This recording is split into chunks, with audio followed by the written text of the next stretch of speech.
These are 3 Qurans that I'm holding, yet they are only one Quran in another sense, correct? When you say one Quran in one sense, what do you mean? I gotta let you go, brother. No, but I'm... Take care. Islam.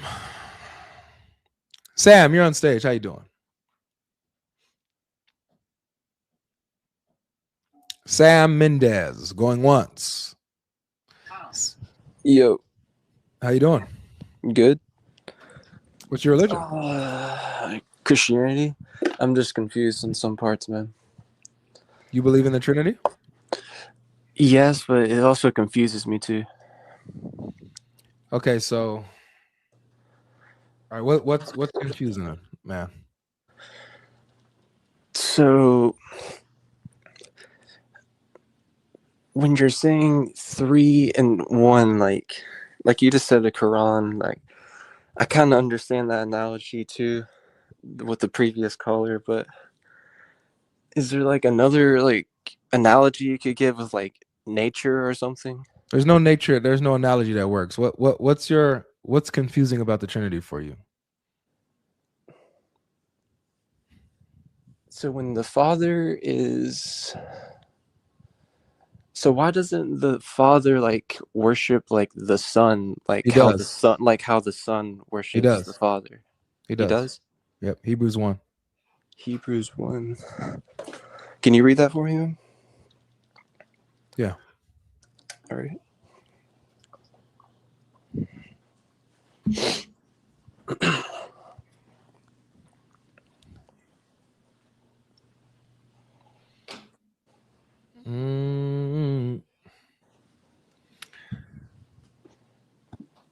is what he says about the Son. But of the Son, he says, your throne, O God, is forever and ever, and the scepter of uprightness is the scepter of your kingdom.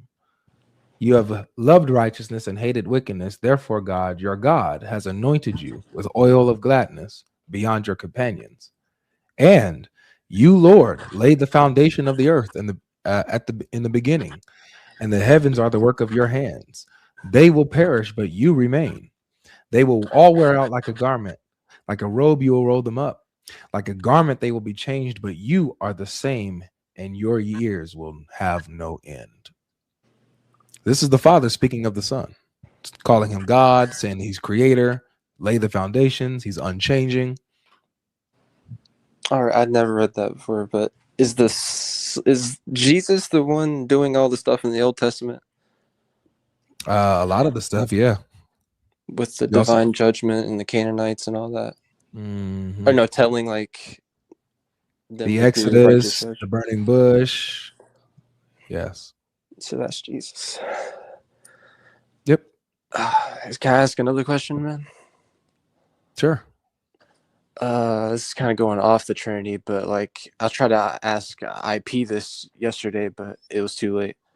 Okay, well, I would say wait for IP then, because I'm only talking about just Trinity, Jesus being God today.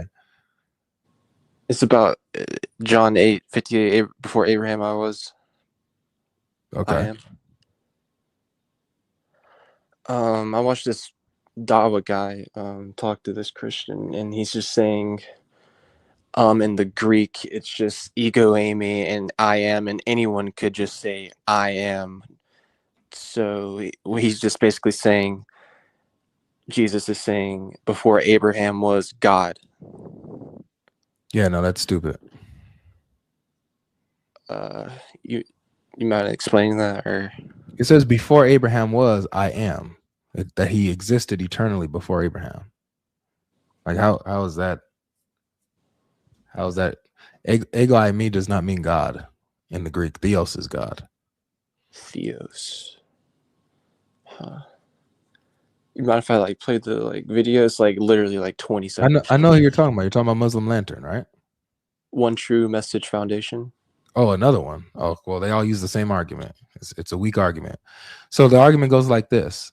A Christian would say, yeah, Jesus is claiming to be God because he says, I am. I am is what is what Yahweh said about himself in the Old Testament. He says, tell him that I am has sent you. So the Muslim argument is like, okay, so I am is the name of God. The Christian will say yes. So, okay, so then when Jesus says before Abraham was, I am, really all he's saying is that before I Abraham was existed God. and eternally and stuff. Before Abraham was God is what their argument is.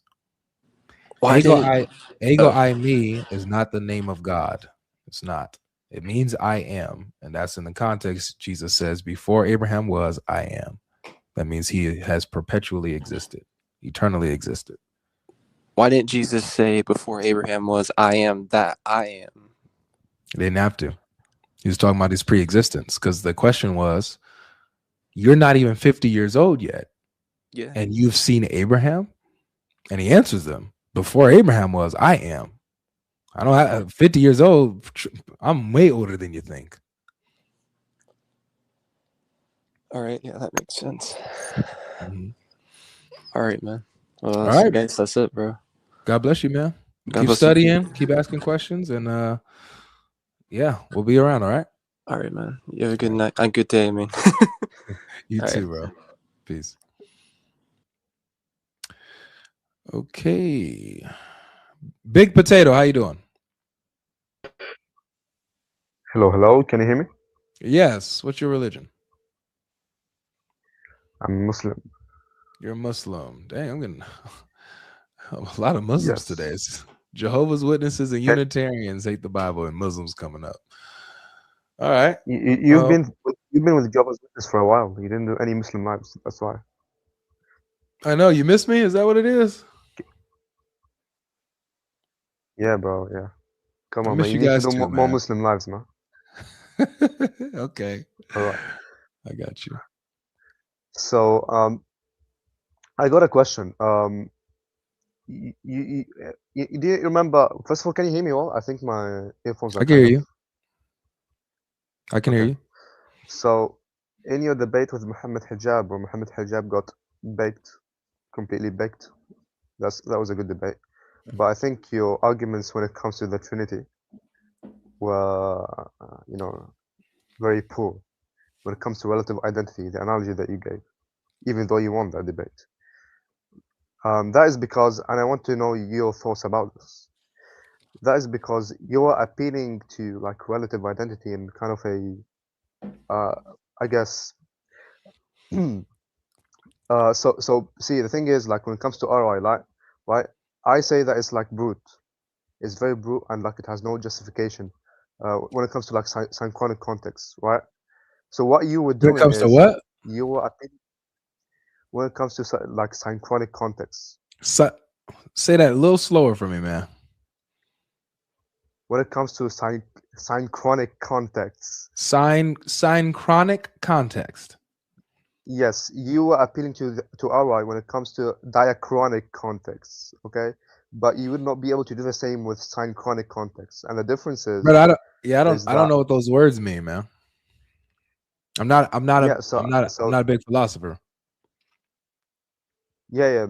So essentially, like, it's gonna be the case that a diachronic context is gonna be a context pertaining to a statement within time, okay? But since God is atemporal, or like we can say timeless, right? It will not apply to the Trinity, the analogy that you gave. Okay. I don't So understand what you're saying, so I don't understand what you're saying, bro. I'm not gonna lie to you. Let me break it down. So you giving the example of like the ship, the Titanic. It when it went and then it got it crashed. Is it the same ship or whatnot? That was the analogy, correct? Yeah, is it the same ship that left, right? Yeah. Is it identical? Yeah. So see, the thing is, the problem with that is that yes, we can say that it's the distinct. Like, see, myself, or let me give this analogy. Myself from like 5 years ago, for example, right?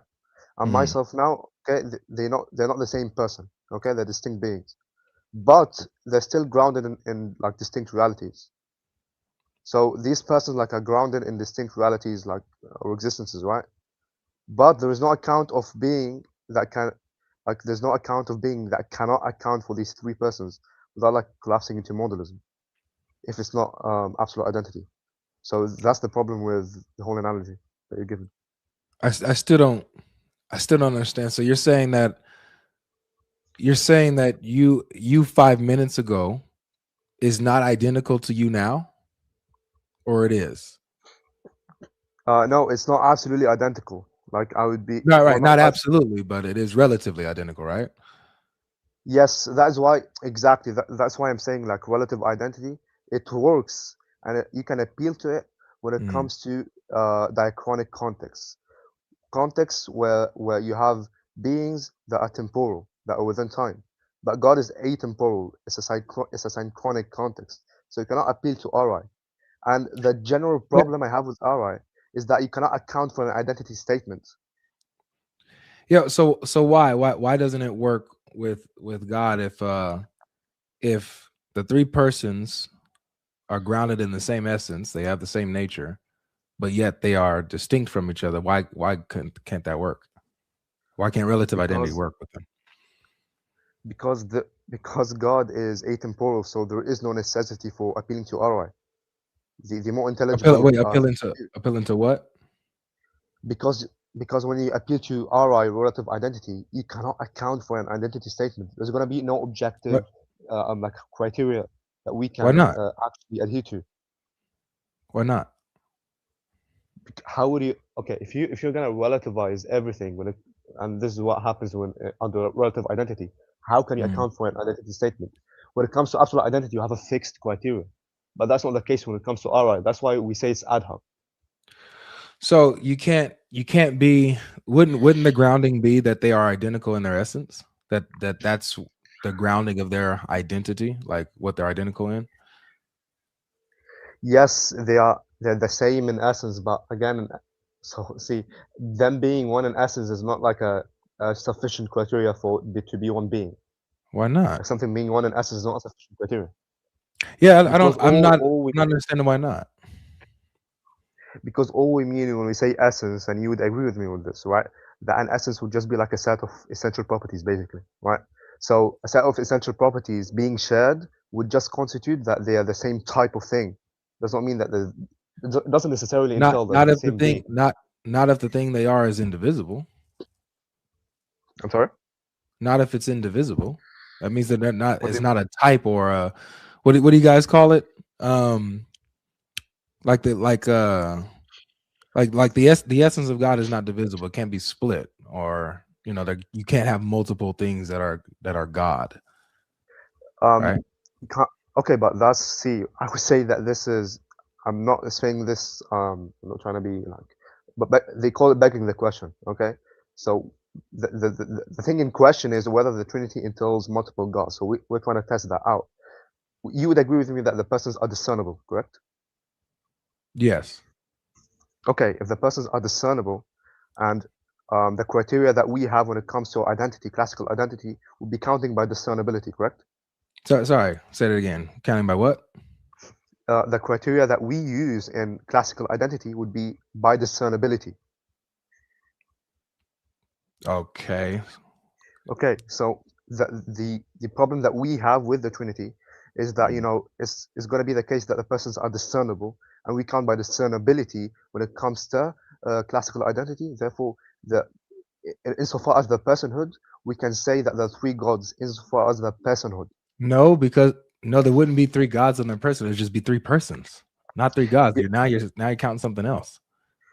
yeah, but classical LPT, you know that we would say that the Trinity, you have three persons, they are distinct from each other, Mm-hmm. and they are all truly God.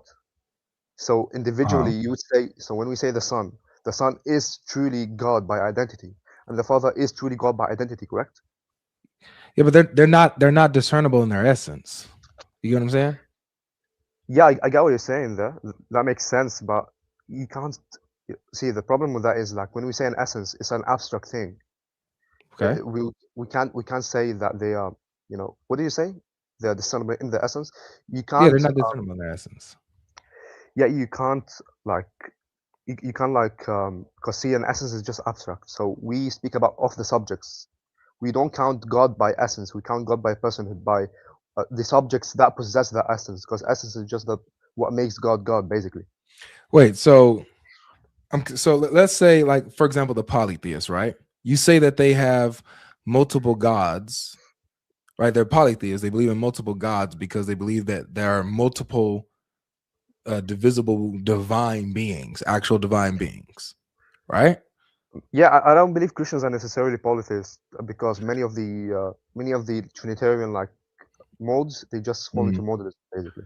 Okay, so with polytheism, they believe in multiple divine beings, which is why it's polytheism. They believe in, that, and they can believe one of their gods has a different essence that is more powerful, whatever, one weaker, doesn't matter, but they believe in multiple divine beings, right? So Yeah.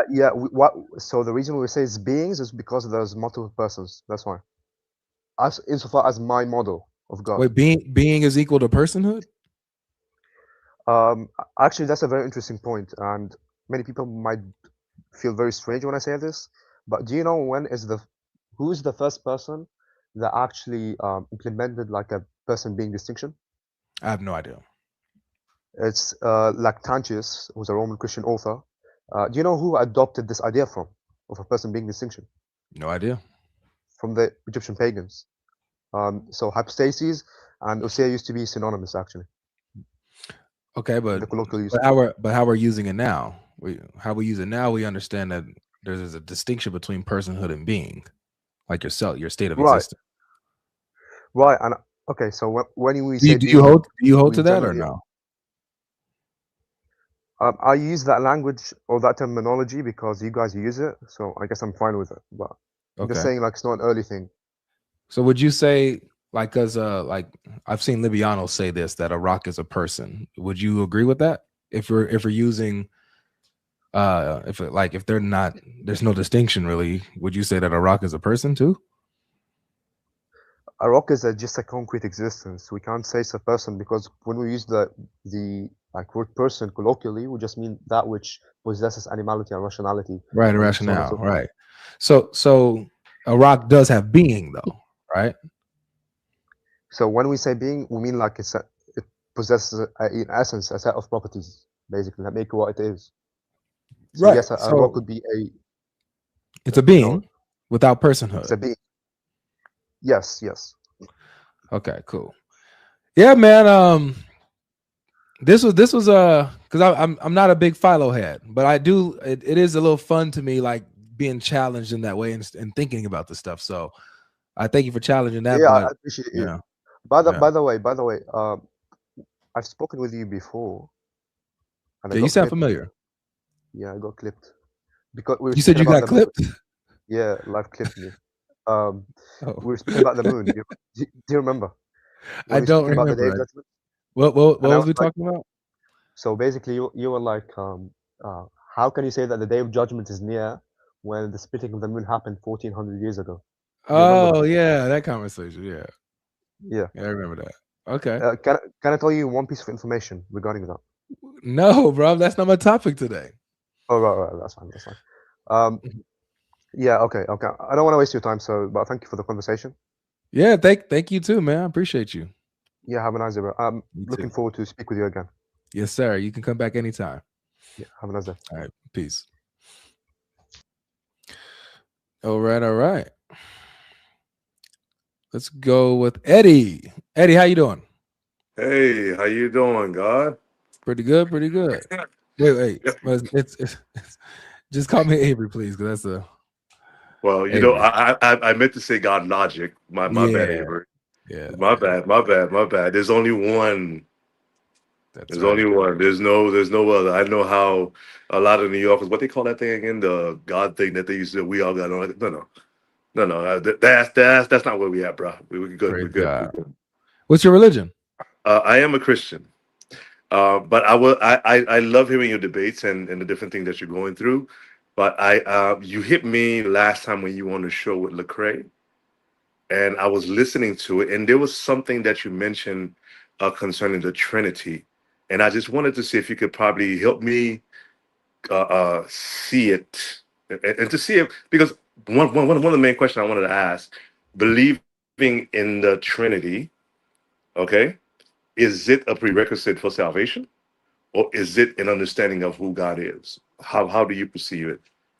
Because you mentioned something Yeah. about sorry about that. You mentioned something about um, Pentecostal, the way that they see the Trinity. Yeah, oneness modalist. Yeah, You wouldn't be one of those, right? I would like to understand it. So first of all, I know that there's been teaching about like remember the egg logic, where the egg is one but it has three different parts: the shell, the yolk, and all that kind of stuff. People use it in different ways, but I Yeah, just that's wanted to ask. partialism. Yeah. Yeah, that's a terrible analogy. Yeah, that's partialism. But so the Trinity is obviously it's that, you know, there's one God, one divine essence who exists as three distinct persons, right? So the Father, Son, and Spirit, they are distinct in their personhood. They are not each other as persons. Okay. Jesus is not the person of the Father. And so where people go wrong and who believe that is if you are saying that the Son is the Father, then there is no Son. He's the Father. If you're saying that the Father is the Son, then there is no Father. By default, you are denying the Father and the Son by saying that they are each other and that they're one and the same person, right? A father and a son, by definition and by default, these are relational terms where Hmm. one is the father of another, his son. Right. Okay, so the son cannot be his father. That then he won't be he won't be the son. I see. I see. And You, so you, that's why it's detrimental to confuse the two and conflate the two, because that's where the scripture talks about the Antichrist is the one who denies the Father and the Son. A lot of people, I don't think, know that they're doing that when they're saying that the Father is the Son or vice versa. Oh, I see what you mean. I see what you mean. The way that I understood it well, I kind of see it I saw it in a different light. That's why I came up here. I wanted to ask the question because every time my kids ask me about it, or that question is posed, Mhm. um, I wanted to see how could I address it.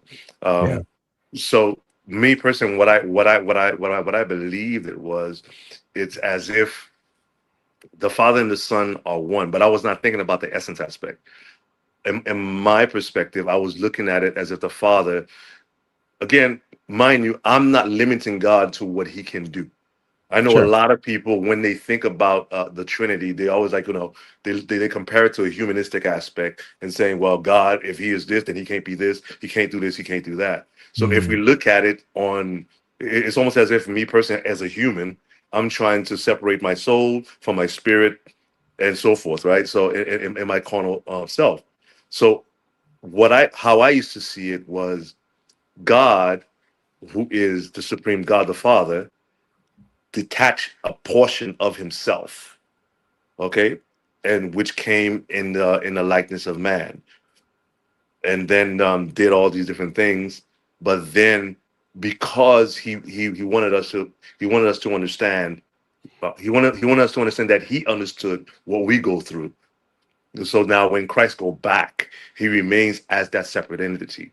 Now, that's what I came to that understanding aspect. It's almost as if Yeah, separate the three differences apart. yeah, that would be partialism. So Okay. you'll be saying with that Jesus is only a part of God, Uh, because the Father detached a part of himself, a portion of himself, like kind of like you have let's say you have a big cloud, and then you hmm. take a chunk of that cloud and you put it, like, I guess, in a bowl or something like that. So I that's see. what you're saying. You're like, the Father Mm. detached some of himself and put it in a human body. And so that would be partialism, which is heresy. That the Bible says that the fullness of the divine nature, the fullness of deity, dwelt within Christ bodily, not Right. part of it. So he's Ah, fully, truly God. Everything, everything that makes God God, Jesus is I truly. see. I see. I see. I guess it was very difficult for an individual to explain it clearly. Mhm. Like for me, for example, for me to explain it to one, because when I started going through the Old Testament and I Mhm. started seeing Christ, God being manifested on earth. So the Yeah. question was that Christ at that aspect, or was it God taking another form? right? So was that the Father taking another form? So that's probably was one of the things that I felt, impartial to as I'm continuing to study and falling more in love with the scriptures. There are different things God is revealing to me. So when I heard that, I'm like, I need to actually ask this question now. Hopefully, literally, I was like, man, this guy better take me because I need to ask this question. I need to understand. So That's all right. I thank God for the clarity, because even in the book of Job, there was something that was a bit. Even Job was, well, it's probably one of the oldest books in the Bible, but one of the things when it says the councils of the heavens came before God, and then the Satan presented himself and said everything. So when we talked about the council, I guess the question is were the three distinct beings were there, yet they shared the whole essence to come and address the situation, or So the council would be the angels that God convenes with. right. That's all they are. Because as if you see in the Hebrew it says the sons of God. The sons of God came up. So those will be the angels that came that is talking about that are part of the divine council. And so when it comes to the Father, Son, and Spirit, they are together. Like, remember, they're three distinct persons, not three different beings. They're one being, one essence. One essence. Three distinct persons that interact and fellowship and commune with each other. Right. So and they judge the councils. They stand. It says that they stand. God stands in the midst of his own council, right? And judges them. So that's another web that I don't want to go through right now.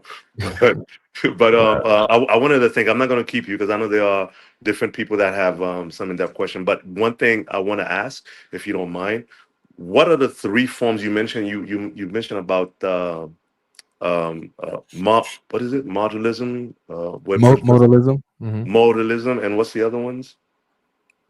There's partialism, modalism, which believes that God divides in parts.